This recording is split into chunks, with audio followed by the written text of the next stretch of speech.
And we are live. Hi, everybody. You're joining me once again for another podcast off the Spirit Channel. I am your host always, Zenith, and I am here with the very learned Phillip Mountrose. Phillip, let me just give him a bit of an introduction. Phillip, along with his wife Jane, have over 30 years of experience in the spiritual research development field. They are the founder of the Awakenings Institute, a non-profit organization which is devoted to helping people realize their highest potential and unique greatness. They offer online gatherings called the Circle of Light and Love through Facebook and a YouTube channel specifically dedicated to this. They offer multiple training courses and certifications in EFT, holistic EFT, coaching and healing, holistic and spiritual coaching, spiritual intelligence, awakening the power of your soul. They are also the authors of a number of books, including The Ultimate Paradigm Shift, Getting Through to Your Emotions, and The Loving Power of Your Soul, which was what we will be talking about today. They also offer a number of ebooks on EFT and spiritual kinesiology, along with free resources on their website. On this website, they also run a blog with all the latest information on their courses, activities. They have personal sessions, and they offer personal sessions. Is that correct word? Yes, sessions. Yeah. In each of their courses that they offer along with personal healing.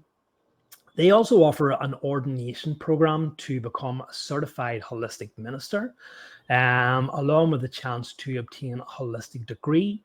And in addition to this here, you will find the lovely Phillip, who publishes short YouTube videos with tips and guidance on everything that Phillip and Jane have learned so far in their spiritual life, and also the stuff that they offer on their website. So Phil, a very, very warm welcome to the podcast, and thank you so much for doing this here. I've literally just finished your book, and it was quite an eye-opener, and I hope we're going to have a great conversation today. Thank you so much, Zenith, for having me on your wonderful podcast and being with you. Really appreciate it. Yes, we're going to have a wonderful conversation coming up. I feel it. I'm psychic. I think we're going to have. Yeah. I feel like I'm the Padawan to your Jedi Master here. And this analogy takes true because you have so much experience and so much development and research in this field. You know, where my kind of own awakening has happened obviously a lot later than in my life, and I'm kind of in this here a lot later than you. So I'm actually in this role here as a learner as well as just a podcast host. As I was speaking to you just before the interview, there's so much in your book that it really does require a number of readings, so much that someone can take out of it.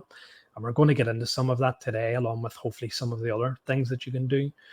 So I guess what I want to ask you, first of all, is a bit of history on Jane and your journey, where you started off from, how you came into this field, because like a lot of people along the way, they found that the life that they were leading was just kind of unsatisfactory, and we're looking for a new direction in life. So if you could potentially or just give us some sort of history on your and Jane's journey, which you've mentioned a bit of in the book too. Right. In the new book, The Loving Power of Your Soul, that I wrote with my partner, Jane Mountrose. Right. Well, let me start, Zenith, with probably when I became very active about searching for awakening or enlightenment. I think for some people, it takes a while, and they often have a midlife crisis or transition. It might be in their 30s, 40s, or even 50s. And some people start a little earlier, even very earlier, sort of have the bug, the motivation for a variety of reasons. And for me, it became very intense. By the time I had finished, I went to UCLA Film School, and I decided I wasn't going to go to Hollywood because that didn't seem quite right to be a writer-director. But I was interested in spiritual awakening. I wasn't sure what to do. And I looked at all kinds of things. This was in my 20s, which there wasn't as much around as there is now available. I went into different religions and ceremonies, Japanese tea ceremonies, Buddhist Institute in Naropa, Colorado, studied there, and a variety of psychologies. Finally connected with a Gurdjieff Ouspensky group.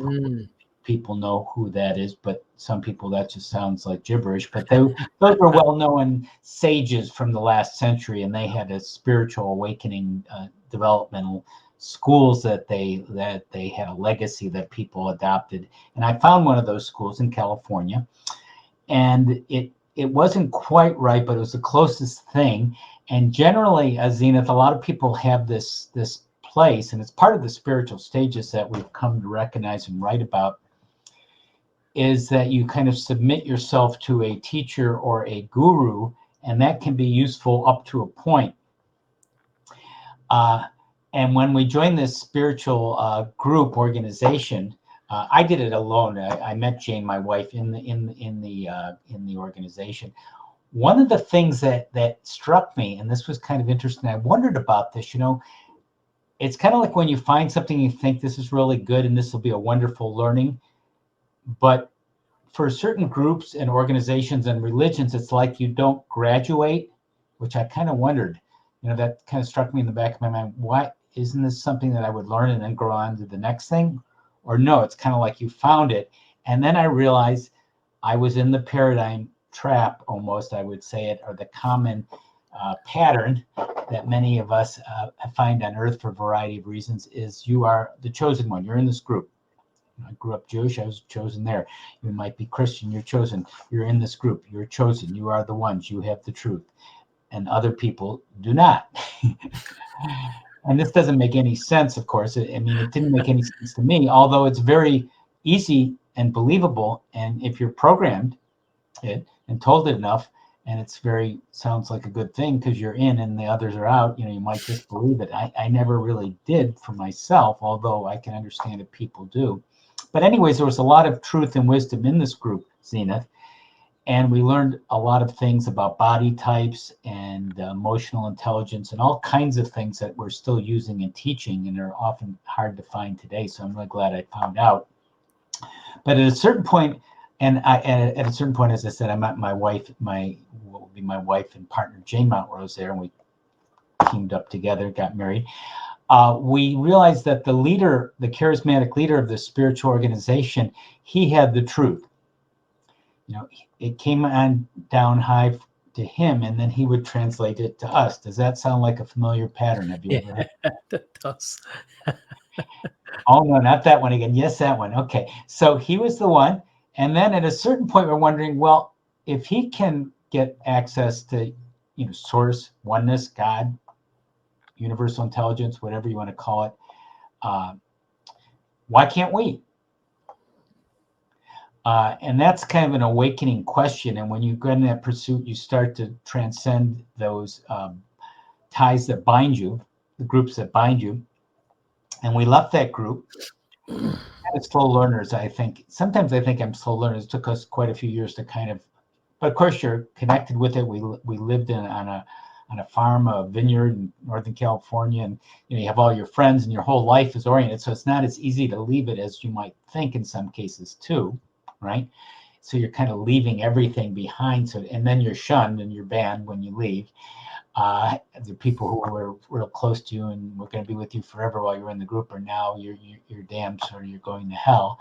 So we left, and the good thing is we intensely pursued other spiritual endeavors, and this included hypnotherapy, which I want to talk a little bit about. That some very powerful things of how you change through hypnotherapy. Kind of will come back to that, I hope, remind me. And channeling and other modalities of healing. We were early adopters of EFT, the emotional freedom techniques. We developed our own brand called Holistic EFT. We developed our own healing modalities, spiritual kinesiology. And all of these we actually write about in how-tos into the new book, The Loving Power of Your Soul. And we started, I was though a teacher, educator at the time. My wife was an architect.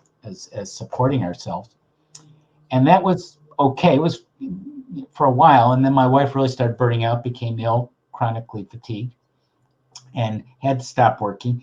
I sort of lost the luster of teaching, educating, and was going through the motions. And on the side, we were developing, as I said, all these these healing modalities, which are really directly connected with healing yourself so you can awaken. It goes hand in hand with awakening, healing yourself, clearing shadows and blocks. So then eventually we're doing it part-time. And then as we became more successful, we did it full-time and started writing books along the way. So I think I'll close my story for now. That's sort of how I got here and to what I'm doing. And we teach a lot about all these modalities, including life purpose and soul connection and more. You do indeed. Thanks so much for that, Philip. It's a fascinating journey, and I guess you mentioned there about the guru that you're with, and withholding the teachings, or it's all filtering down through them. And I'm kind of worried about people like that. There, I guess, from my own work, I'm always trying to tell people and trying to empower them that don't listen just right to me. You should be doing this here. Listen to what I'm saying and go off and do it. Don't really pay any attention to me. When I was creating my own kind of path, simply just before creating these videos, I started off with a blog and kept all of my personal information off. There was no photos of me. There was no mention of my name on it. There was no pictures of me on it, because I wanted the work to stand for itself. I didn't want people to pay attention to me. And along the way, I created a podcast, which was a big step for me, because then people could hear, number one, that I was a male, and number two, based on my accent, what part of the world. So that might sound stupid, but it was a big part for me, because I kind of shunned the limelight. And now these videos, which was another kind of major step, because once again, it seems like the focus of attention is kind of on me as a person. And I kind of done a short interview or an introductory video to say, look, I'm going to be doing these video interviews. Please listen to the message rather than what I'm saying. I'm only a messenger. So I guess, like you're saying, it just seems a wee bit suspect if people put all the attention on them and say it's through me. It sounds kind of like a priest or a kind of minister, where they have all the power and it's only through them that you can receive forgiveness, their forgiveness and stuff. So yeah, I think that's I think it's very fascinating. It's interesting that you talk about healing as well, because healing, I think, for me is the biggest thing that we can do in our lives, the biggest spiritual practice, and it's sorely needed in the world today. And as you turn around and say, look, there's any number of spiritual abilities and any number of things that you can do, but healing is the most fundamental and most important aspect to anything that we can do in the world. It can actually be your soul and ultimately transform you. And this is what I loved about Loving Power of the Soul, is there's such a large part of it devoted to healing and healing techniques. And there's so much of it that I can take, that actually I can learn to further my own healing as well. So I just want to thank you beforehand for creating that book. So yeah, let's talk about Loving Power of the Soul, because the way I kind of looked at it, the overview, and see if you agree with me here. For me, it's a way of changing the way you think about yourself and the world, first and foremost. What you have been conditioned to think, through what society tells us, what our peers tell us, what our parents tell us. Then for connecting with the heart and the soul, which are completely overlooked in today's modern society. Hopefully then insinuating or coming to the part of having what we would call a spiritual awakening. And this happens through healing blocks and traumas in each of the bodies, to then developing advanced spiritual practices, and to developing a deeper connection to the soul, to the higher self and to spiritual realms. So for me, that's what I kind of took the overall, and it's quite a lot to actually take in, quite a lot to deal with. I guess for people to undergo a spiritual awakening or something like that can take years. There you go, a guidebook to realizing your true potential. Absolutely fantastic. I cannot recommend it enough. Absolutely. It seems to put all of these years of potential, as you mentioned quite in the book, these years of potential developing and kind of in the wilderness and wandering and humming and on, and taking a direct shortcut to this connection with the soul and undergoing a spiritual awakening. Right. And to follow up with that, and part of our story is Jane and I, we met some very powerful influencers, shall I say, spiritual people years ago, and they taught us the sort of early version of what soul centering, which is one of the key things that we do to connect with the soul that we write about in the book and elsewhere. And that really changed our lives when we started meditating and doing this simple soul centering exercise, which we can even do where you're just sort of breathing into your heart and opening up your heart. And that idea of the heart and soul, which is everyone kind of knows there's some connection there. It's sort of embedded in our culture and our awareness. When you do that, it becomes more natural. And that's also how you evolve. And then you break away from groups like the spiritual organization I was talking about, or whatever yours is. And those are useful and valuable and actually necessary experiences. I want to point out that they are actually part of the spiritual journey. You really probably can't skip them. Maybe a few people can, but generally you want to. I mean, it actually saves you some time because there's a wonderful body of information. You want to take what you can and then transcend it. That you get stuck if you think that's the ending point, like I said. And then the idea is to integrate it, and that comes into the healing part, which we discovered you need the healing part because once you're awakened to the soul, there's blocks to the soul, and the soul can actually heal those blocks, which is very wonderful and enlightening. And then you get more self-expression and can speak more authentically from a deeper, more soulful, more purpose-aligned place. Brilliant. Just shoving something off my screen there. And I guess, like you say, it's understanding what blocks we have. It's bringing up those things that we have suppressed and kept hidden within us and addressing them. And I think that's what you were mentioning about this previous organization that you were in. Though it took you so far, you found something off, and a lot of people found something off in it because you couldn't understand why there was these kind of outbursts and these kind of meltdowns, if I like. And that was because in this organization, you were kind of taught to suppress negative emotions, to not deal with them. And obviously, ultimately, through your further teachings, your further learnings, you found that this is not quite the case. We have to bring those things up and address them and heal them and remove blocks if we want to make progress. Right, exactly. And it's just natural. And first of all, is that willingness to connect and open up. You first of all explore. You go on an adventure. You break from the herd. That's a stage. And the comfort of that, and then you start to explore different possibilities, maybe different modalities, different religions, different groups, it's different teachings, and then at a certain point you're realizing, hey, I have to go within. It's not out there, it's in here that I need to get clear. The answer isn't out there. Remember, the answer is within. Have you ever heard that one? The truth is within, right? They used to kind of get me mad. The truth is within them. Why am I so messed up? Why am I so confused? Where I'm lost. I must be really messed up. So that's a stage, and you do the healing and you keep doing it and doing it. In fact, I'm still doing it. There's different subtle layers of the onion.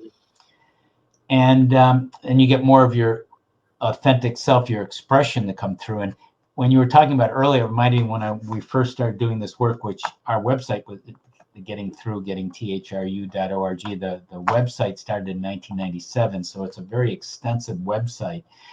And when we first started, we wanted to be kind of, as you said, very anonymous and just let the work speak and not, come across as too self-centered, right? And we would offer our earliest products and stuff, and we wouldn't even tell people how to get them. Break the product. We wouldn't even have a link, or an add to a cart thing. That's how, meek we were. We were really, really yeah. It sounds exactly like myself. I seem to be going through the same stage that Joseph went through. Yeah, it's a stage, yeah. But eventually, when you start to feel proud and you have these gifts, and you have wonderful gifts, you're so articulate, and you have this wonderful podcast and other things that you actually want to, in a genuine way, to let people know about it, to help them. Because if they don't know who, and people need to know who you are, people do business with people they know, like, and trust. That is sort of a profound, that's actually almost like a spiritual maxim as well as a business one. So you need to let people get to know you and be more vulnerable and understand, why you can help them. you said a key word there, and it's so important, is this idea of vulnerability, and it feeds into the heart. If we, how can I say it? How can I kind of frame this here? Modern society and our kind of nature does not take too well or agree with this idea of being vulnerable, of displaying vulnerabilities, of being open, Right. Of leading from the heart. But part of Right. opening your heart up is to let people in, and that may mean that people may hurt you, people may say nasty things about you, but we cannot move forward unless we display our vulnerabilities. We cannot be true to ourselves and to others if we don't allow ourselves to be vulnerable by opening the heart. And I think that people are separated nowadays because they don't take risks, they don't take chances. They think that they fear ridicule, I guess. They fear people making fun of them by expressing how they really feel, by expressing their true intentions. And so people clam up and keep their thoughts and emotions bottled up. So I guess what you have done, let me say, through your teachings, and obviously a large part of your work is to do with the heart and to do with the whole, the whole is to do with the soul and to do with love, is becoming vulnerable, because that's the first step, isn't it? And when you display your vulnerabilities, it encourages other people to open up and be vulnerable themselves. And that's a big part of the healing journey, is by, I guess, displaying your vulnerabilities, by opening up and saying, like, I'm not perfect, I have these flaws, I have these fears, and that's a big part of it, isn't it? It is. It's definitely a part of it. I think I take a step back, that may not be step one. The step one is the motivation to grow and contribute and awaken. So when you do that, at a certain point, you start to see what's in the way of you knowing yourself better and connecting with your soul and having a more soul-based day-by-day life. And that's some of those vulnerabilities, like you're saying. Then you have a natural motivation. And that's where you may want to study and get teachers and individual help or teachings and support. In fact, you need support. You really do need to find the right support, whether it's someone like us or you or someone else that you feel drawn to. And some of that, will work out and some of it won't. I mean, we've been through many different teachings and we've gotten something from all of them. Some of them are very good and some of them just learn more, some of the things not to do, Yeah. Your book is actually broke down into 3 separate parts. We have Yes. part 1, part 2, and part 3. And part 1 is preparation, part 2 is activation, and part 3 is transformation. And I think part 1, you've described as stepping into the unknown. It kind of feeds into that a bit about what's in front of me here. If I be vulnerable, if I open up my heart, if I want to get better, I want to remove these blocks, or it's an unknown journey, isn't it? This kind of idea of connecting with the soul. Could you talk about that a little bit in part 1? Right. The part 1 of the loving power of your soul, we call preparation. And what that is, Zenith, is we already have a lot of tools, a lot of intelligences, a lot of abilities coming in, even as a child. And we come in, our birth is but a sleep, and we come in trails of glory, Wordsworth's poem. A life is but a forgetting. We came from a star afar. I'm kind of approximating his poem. But those trails of glory, we have a sense of them even from early childhood. But we have all these natural abilities, intelligences, and some are more developed than others. Some are more physical intelligence, more abilities of movement or body awareness. Some people are more emotional intelligence, more social skills, more connecting with people. Some people are more mental, cognitive faculties, reasoning and such. And some are just, people also have a sort of spiritual intelligence, a sense of the spiritual, the world, the general world, the greater oneness of things. So all those are what Gurdjieff Ouspensky called them were functions and not consciousness. And that, when I first heard that, I said, now what's that? Functions are not consciousness. What are we? Sounds interesting. Okay. Once you get this, though, it's pretty illuminating. We do write about it in detail in the book. So we have these things that we function in. It can be quite automatically, or or as you awaken to your soul and connect with your soul, you can use your abilities and develop them. Some of them you're quite gifted at, some of them you have deficiencies and may need to kind of patch things up, or to find your purpose and to live optimally and accelerate your evolution. So you use these intelligences, understand what they are, and develop them, so you can awaken more. And then in the second part of the book, we give different ways, 6 different ways to connect with the soul to help with this awakening more consciously. Yeah, don't ask me to memorize all of it, because as I said, Right. there was so much in it, and I had written extensive notes, as I was saying to you before the broadcast went live, that I actually had to look at it and go, oh my God, there's no way, there's no possible way I could fit this into. It's very encapsulated. It's 30 years of work encapsulated. But I do want to make a note, though, that I think it's quite easy to read. Would you agree? Absolutely. It's not real academic or obscure or anything. No, that's what I found, and that it's not academic. Anyone can pick this up and start putting into practice the techniques, the ideas, the philosophies that you have listed out. All I'm saying is that it requires you, if you really are serious about this here, I would suggest that people, and as you mentioned this in your book, is that quite a lot of people will pick up books like this here and go, okay, I've read it now, and move on to the next, whatever's in the spotlight at the minute. Real transformation can only occur by taking books like this here and rereading them, because once you reread stuff and reread books like this here, you will understand a lot more. There'll be more that come into your mind. There will be more that stick that didn't with the first reading. And if you're serious about this here, then you really need to, because as I said, you've diluted 30 years of practice into this book.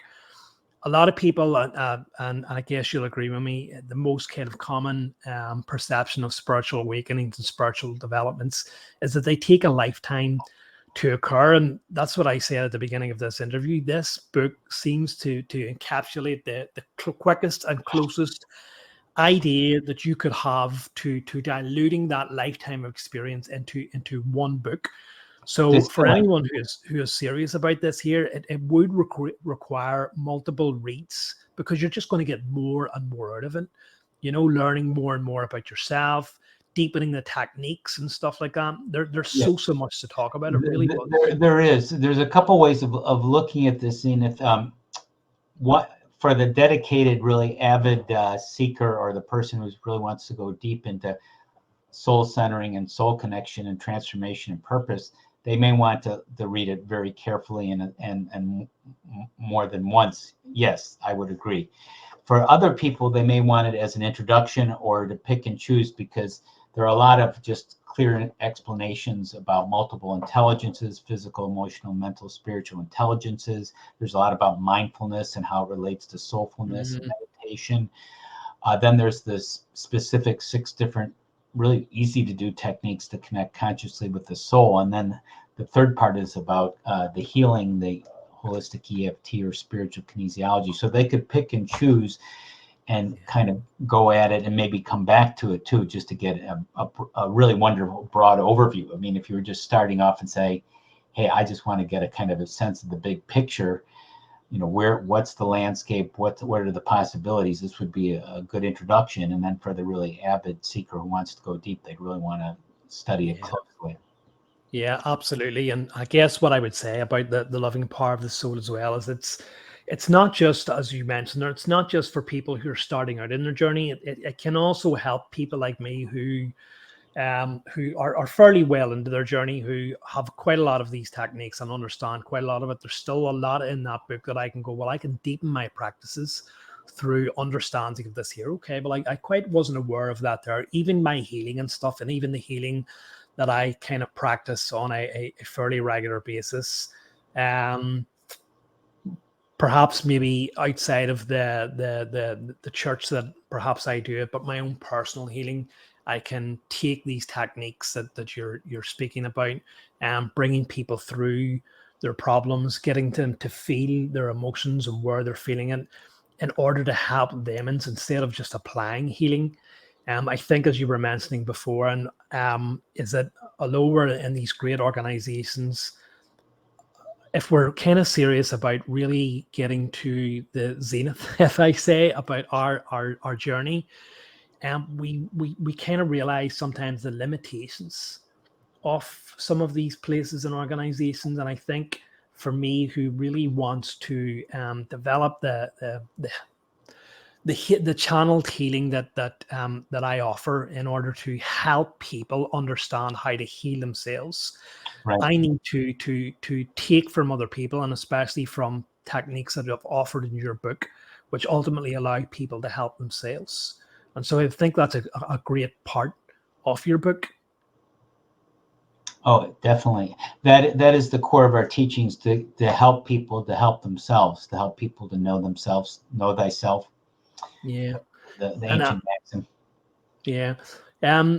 I'm trying to think yeah, as you mentioned, the four intelligences we kind of looked at there. You also mentioned quite a big part of that there is a lot of physical problems, and this is what is kind of lacking in modern medical science, is that I know we're changing that now. It's still a slow process. It's understanding a lot of physical problems are caused by mental imbalances, and through understanding our emotions and through techniques of mindfulness, meditation, understanding these techniques, is that we can actually resolve physical imbalances and physical problems, and also emotions and stuff like that, and phobias and stuff like that. You've mentioned quite a lot about that in your book, and you actually give examples of people who have come to use and have undertaken your practices and how they have been resolved in sometimes miraculous fashion.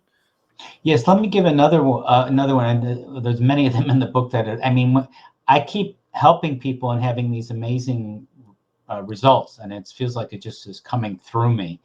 And I think that's when it's probably being effective. You're sort of an open channel for healing and awareness. And I remember one lady I helped, and this is the different levels of intelligences. Her presenting issue as a psychiatrist therapist might say, the issue was she had a sore wrist. So some of the times things start usually spiritually, and they work their way down into this dense physical world. And if they're chronic enough, then they show up physically.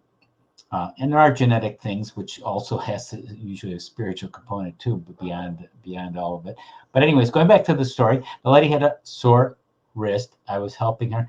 So I said, let's see, Angie, okay, why don't you breathe into your wrist and tell me what you're feeling? That may sound strange to some people. So breathe into the center of that soreness and what you're feeling. That's the emotional level. We're going to the levels of the aura. So she said, well, I'm feeling anxious. Okay. So I said, well, what are you anxious about? She goes, well, I'm going back out into the workforce and I'm not sure if I'm going to find a job or not. Okay, now that's the mental level. That's a belief. That's belief that it's going to be hard to succeed, right? And then, how are you feeling about yourself when you're anxious and you're not sure you're going to get a job? I'm feeling bad about myself then. That's even a deeper level still, the identity level. I'm not good. There's something wrong with me. Now that's an illusion, misperception, but that's the way we are and how we learn in this learning school of Earth. Through wounding and hurts and traumas and mishaps and so forth. Anyways, so we started doing, in this case, some holistic EFT. EFT's emotional freedom technique. We do a holistic version of adding some points and different approaches. And she was tapping, there's 7 points at the top of the head. They're balancing the energy field and the eyebrow and the side of the eyes and the under the eyes and the nose and the chin and the collarbone and under the arms.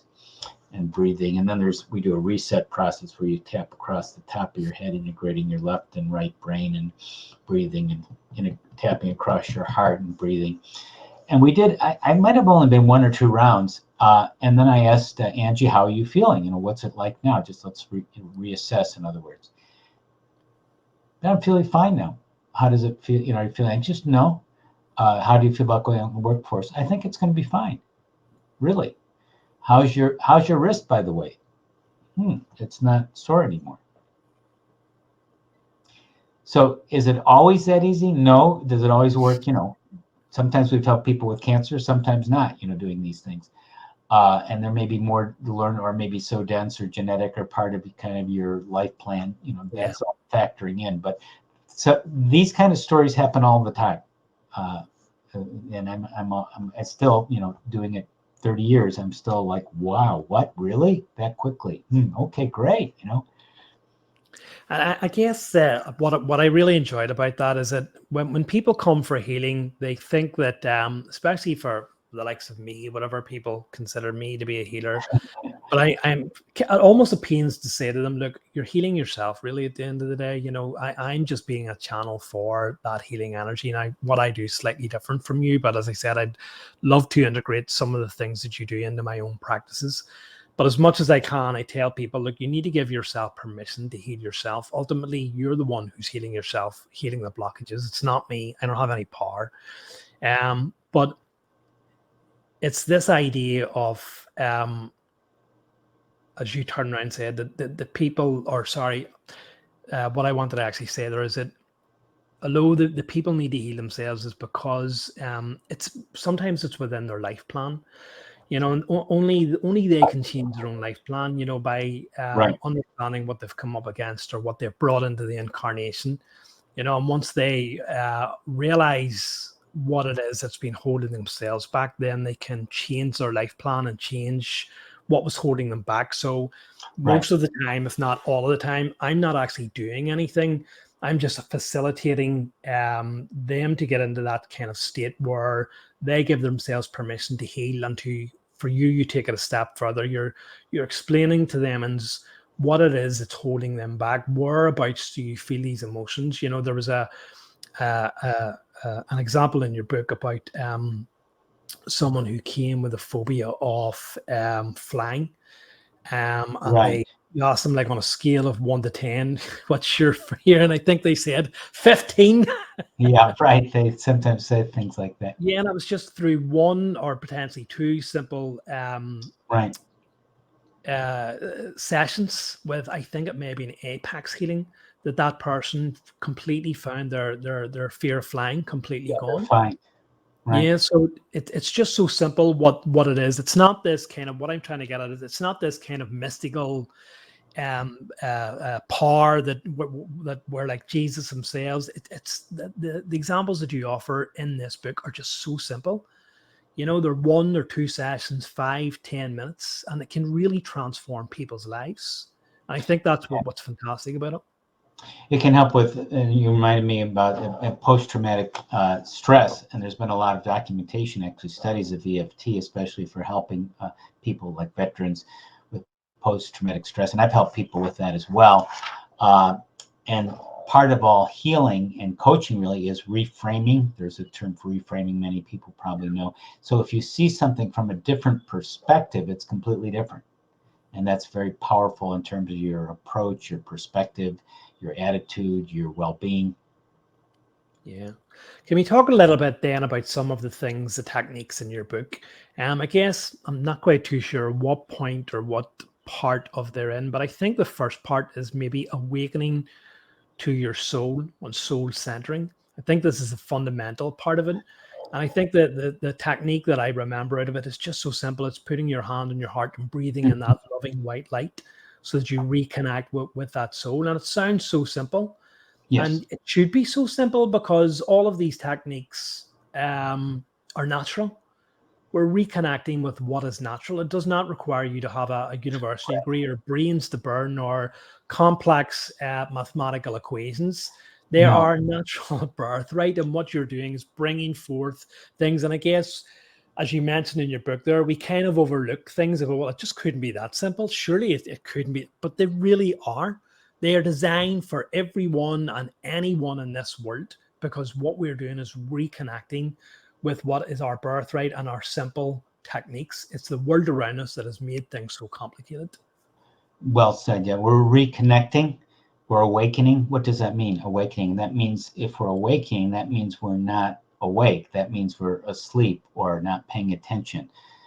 And what we're doing is sort of piercing the veil, giving voice to our soul, recognizing who we are. Who are we? Well, there's a greater presence that's always there, almost like this super conscious app in the background running, and it's there non-judgmentally. And we have some guidelines for our life. I mean, we have our genetics and our physical body and our place in society and so forth. So there are things and limitations that we've been set into, but we have a lot of free will.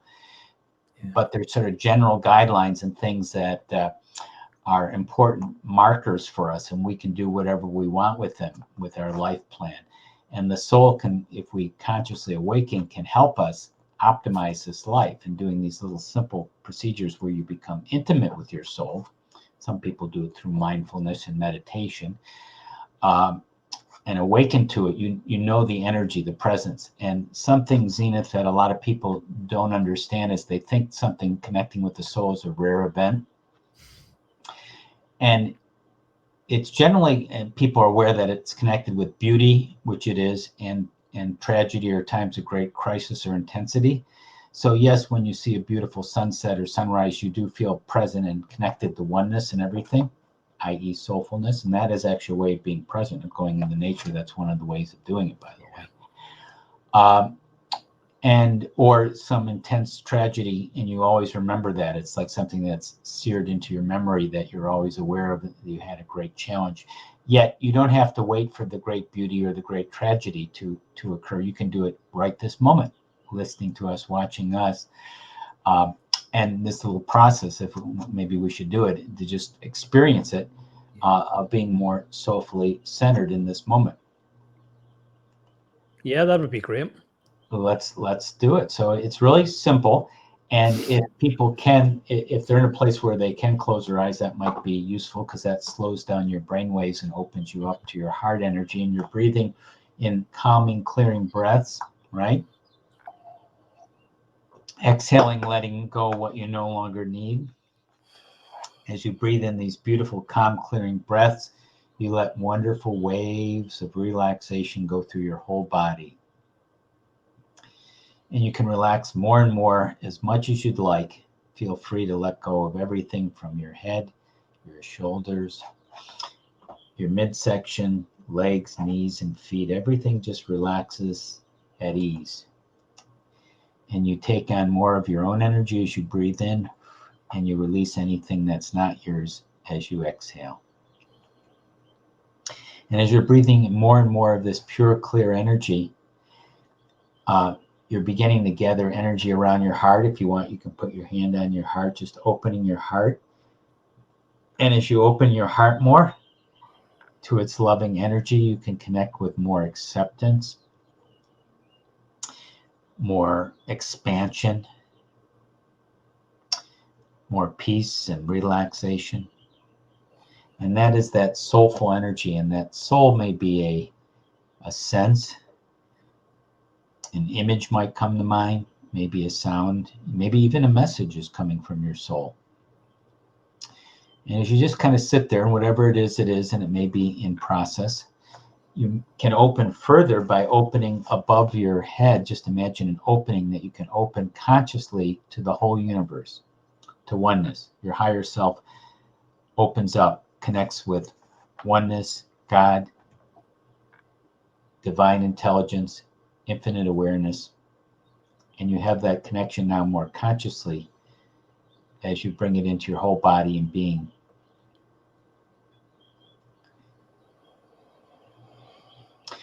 And as you hang out with that wonderful energy, you may even receive a message about perhaps your next step, something that you can use to be more soulfully aware, some confirmation for yourself, or just kind of hanging out with the energy. Whatever it is great, and it may come later, a message or insight as well.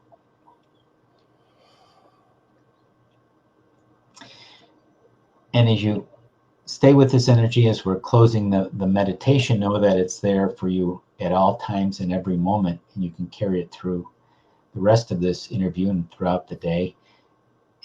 sometimes I'll count just 1 to 5. That's just a cue to kind of open your eyes. If your eyes have been closed, opening your eyes and feeling very refreshed. 1, ready to open your eyes. 2, getting ready to open your eyes, being refreshed and returning.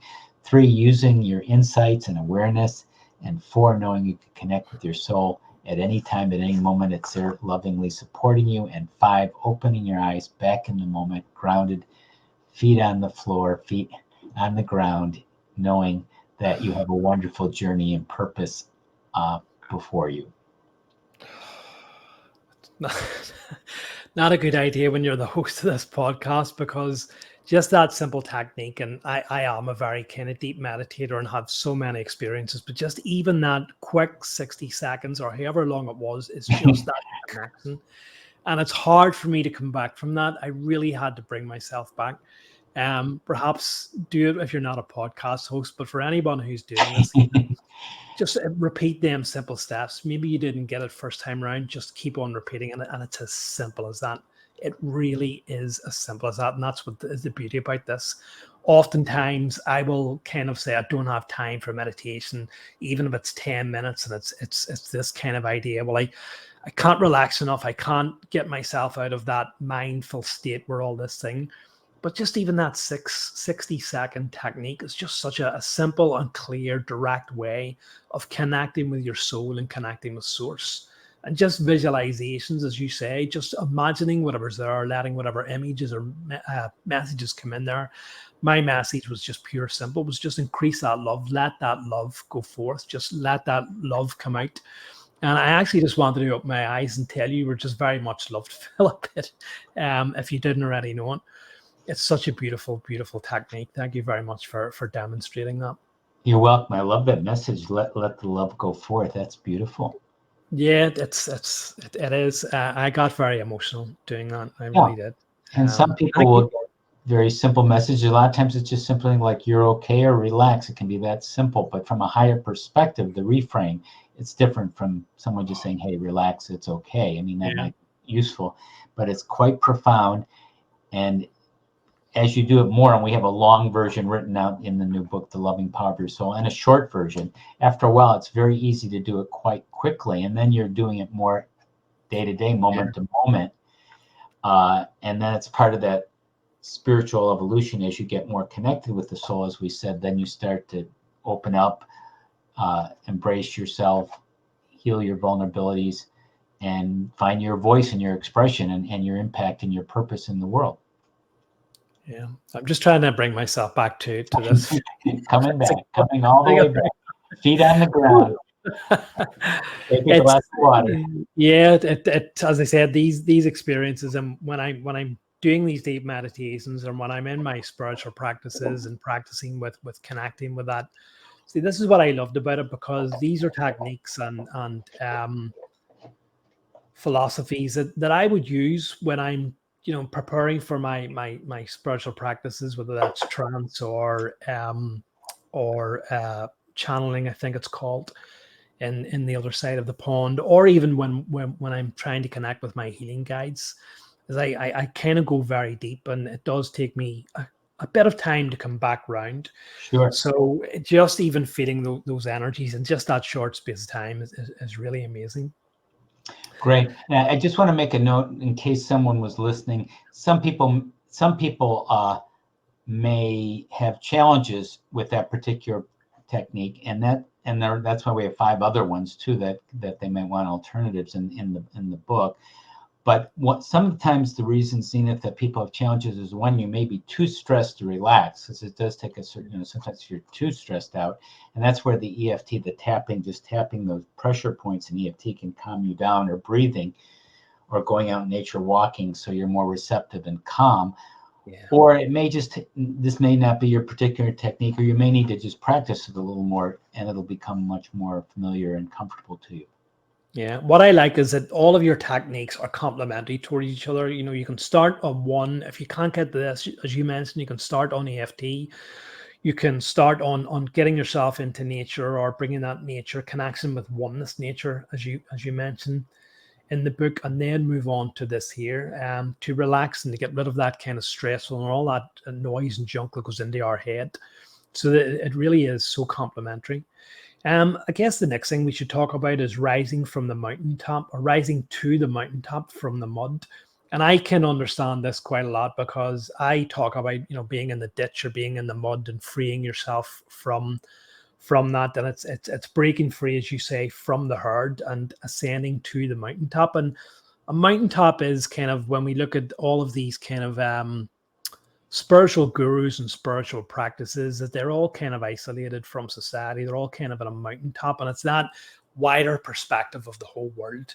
And even when in your meditations, or if you're connecting to these, I think you mentioned that there, in these kind of spiritual realms in which we transcend to, we have this higher perspective. And I think that's what the point of this is.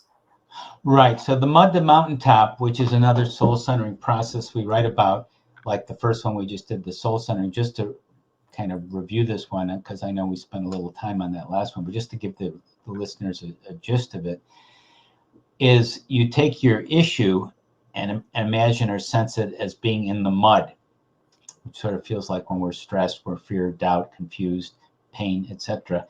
And then you shift to go to the mountaintop, which is the soulful oneness connection, and you sense or imagine yourself on the mountaintop and see the world from that place and get the insights, and then bring it down back to where you were previously when you were stressed or whatever you were dealing with, to heal it and to be more aware. So you can go to that instantly rise to the mountaintop.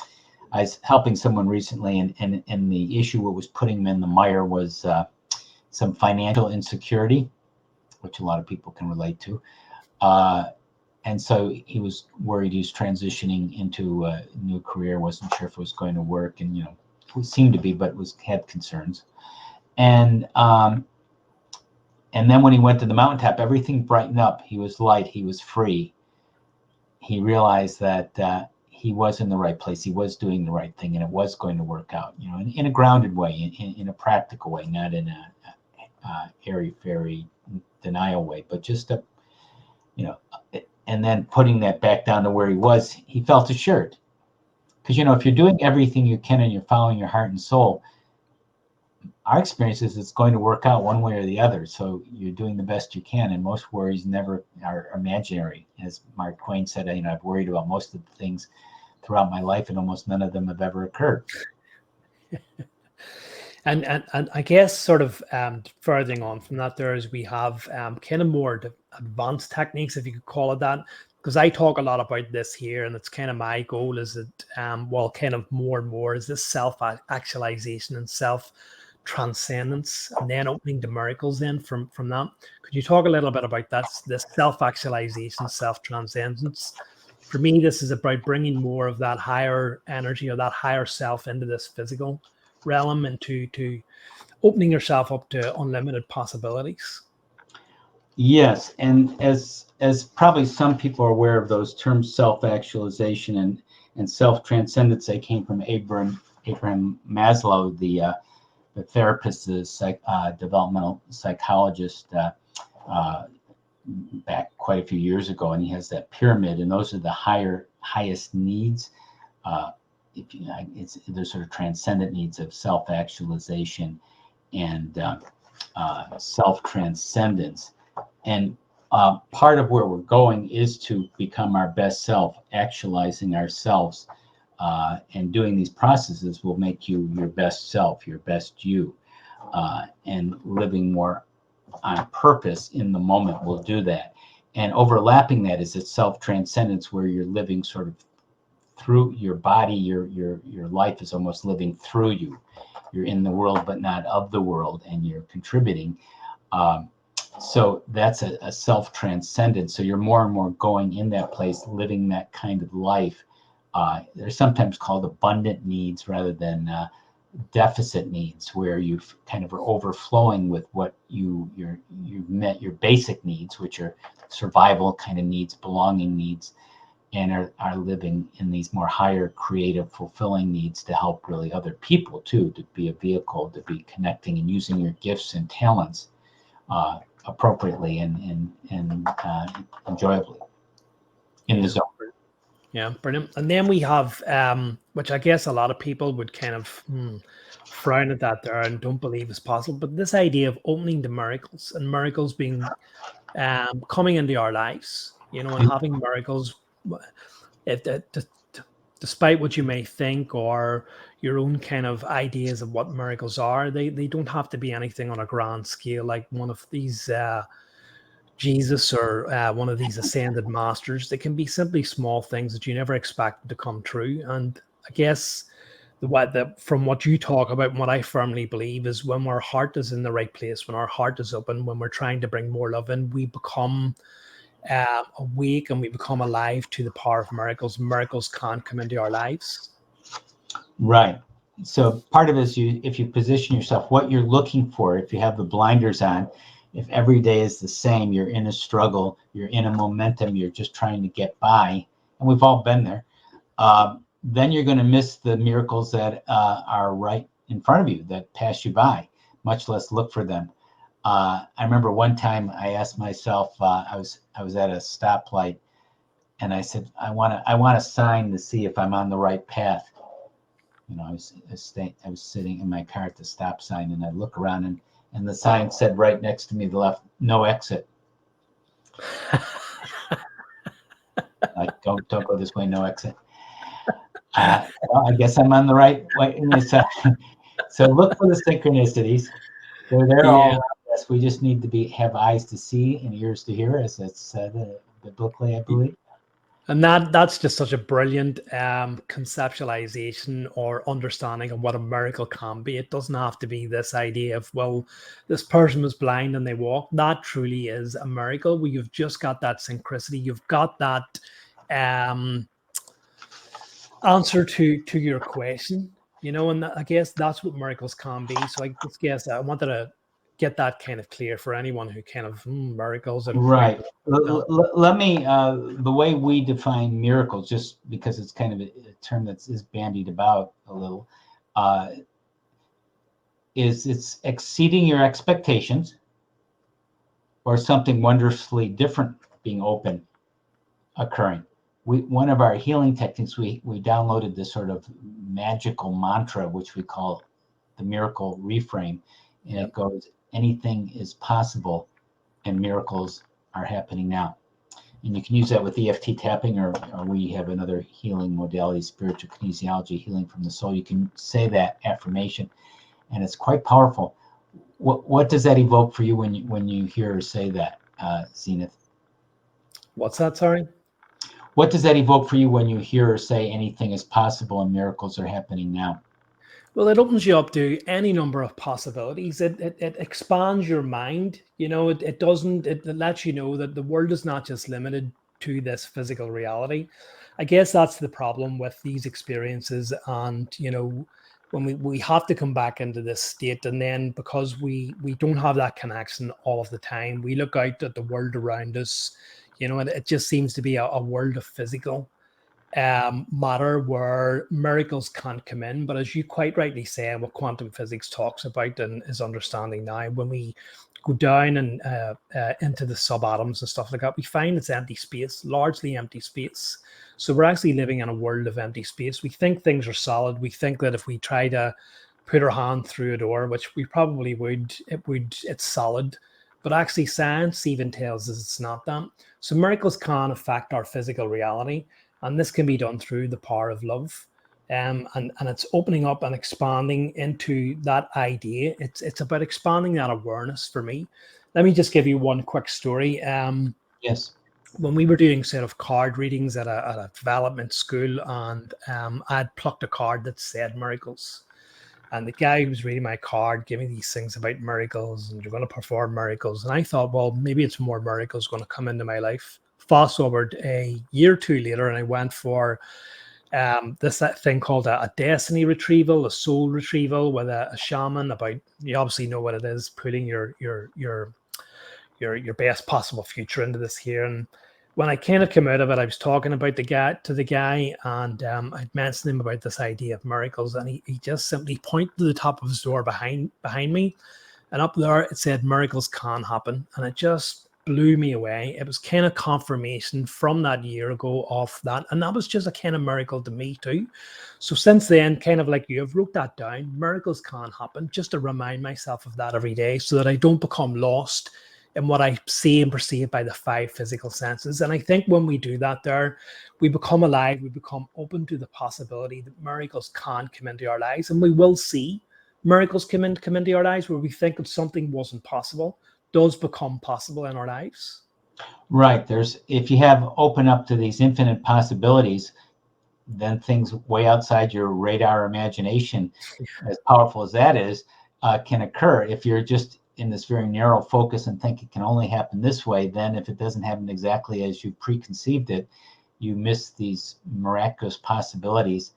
One of the things I think that literature and movies and stories and the hero's journey is so engaging perennially for us is that there's these impossible situations. How is the hero going to get out of this one? It's impossible. I mean, it's like he's David and Goliath. He's going to be defeated at all odds, and yet somehow the hero always triumphs, finds a way. And we are the hero, the author of our own stories. So remember that. Yeah, it feeds into this idea, a very powerful statement of the I am. I'm sure you're aware of that there. When you bring that into your life and you begin to recognize that I am the one, I am the creator of my experiences. I am a unique and shining individual. I am a spiritual being. I am part of the creator. I am a spark of the infinite. Whatever you want to say, you don't have to go by the written one. I've created my own, and I've told people to go and create something on themselves that reminds them of this every day. And this idea feeds into this idea of miracles. But I also think that miracles can only come into your life if you open yourself up to that power of love. And with love comes gratitude, it comes forgiveness, it breeds I can't even remember. It breeds love, it breeds forgiveness, it breeds all those great qualities, sensitivity, I can't even remember. My mind's went blank now. I can normally recite these off thing, but all those great qualities that love bring, and gratitude as well. Gratitude is a very big, important one. It's easy to be gratitude or grateful for the things that we have. It's the idea for me, anyways, to be grateful for the things that haven't happened, to be grateful for things that have yet to happen, and even to be grateful for those hard times and those traumas into our lives, because they're the ones who have actually led us to this path right now. Yeah. Right. That's a big part of awakening, realizing your challenges are actually there to help awaken you, as difficult and as unpleasant as they can be at times. Yeah. There's quite a lot that we could actually talk about. I mean, we talked about quite a lot of it. We talked about breath work, the reset process, EFT, holistic healing, the power of love. Just finally, could you just talk us a bit about spiritual kinesiology? Because I know that you offer that. It's not something that I was familiar with. That's a little bit less heard of by but general public as of now. And that's using this soul energy, like we've been talking about, going to the mountaintop, or that soul centering that we did earlier, using that energy for healing. So if you take your quote issue, your blockage, your fear, your doubt, your pain, whatever, and you apply that energy awareness of the soul and connect the two, it's a reframing and anchoring where you merge it to, and we write about it in the book, the steps and so forth. Again, amazing things happen, even maybe more than with EFT, because you have the soul's energy and insights. So dramatic healings can happen rapidly at times and just awesomely. And then you get the guidance from the soul as part of it often.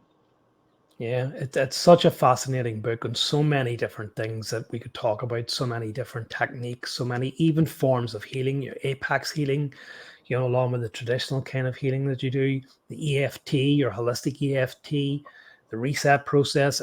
There's so much. There really is far too much that we could cover in this interview. And besides, people would just switch off. So really the best thing for people to do is get this book, The Loving Power of the Soul. I have read it, and I intend to keep on reading it in order to develop my own practices.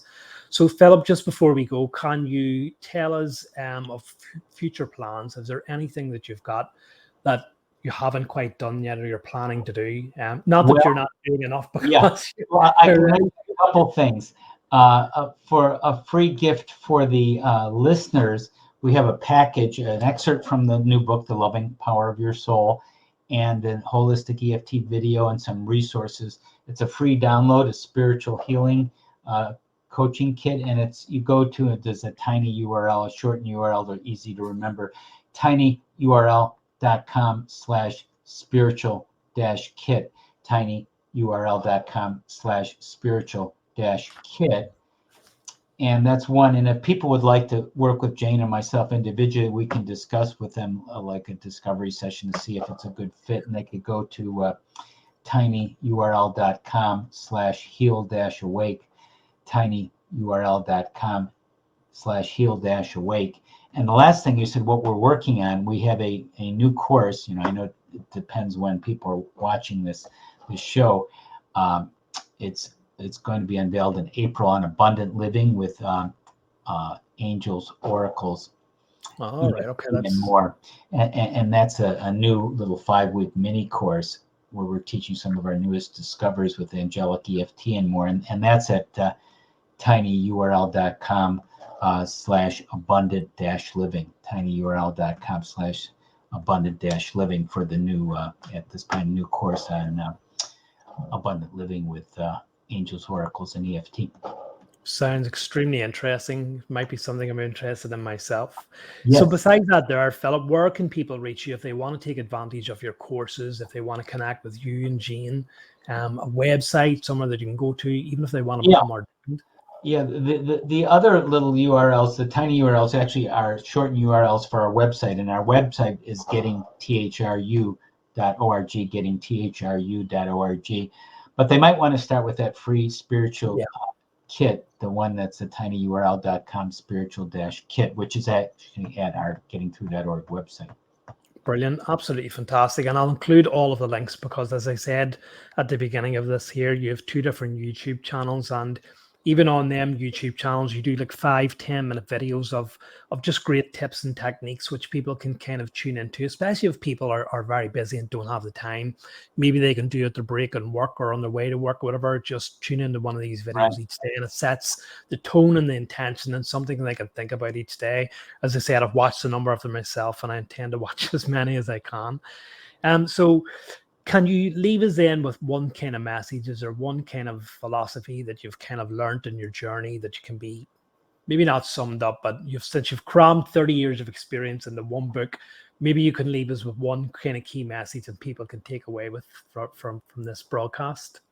Yes, I'd be happy to, Zenith. I would say, remember that it's just a matter of breathing, relaxing, and taking that next loving step. Brilliant.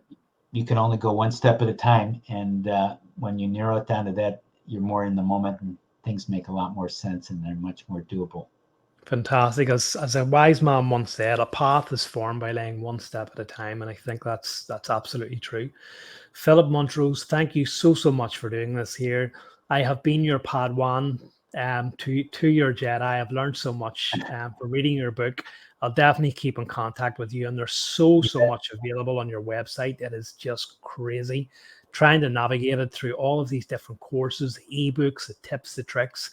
People should really go and check that out.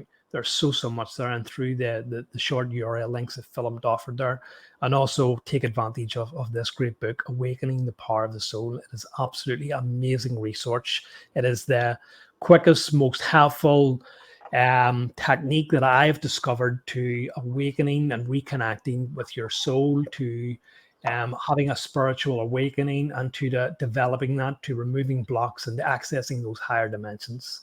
Philip, thank you so much for agreeing to do this here. I'm sure you're a very busy man. Thank you so much. Thanks for having me on, Zenith. Really enjoyed it.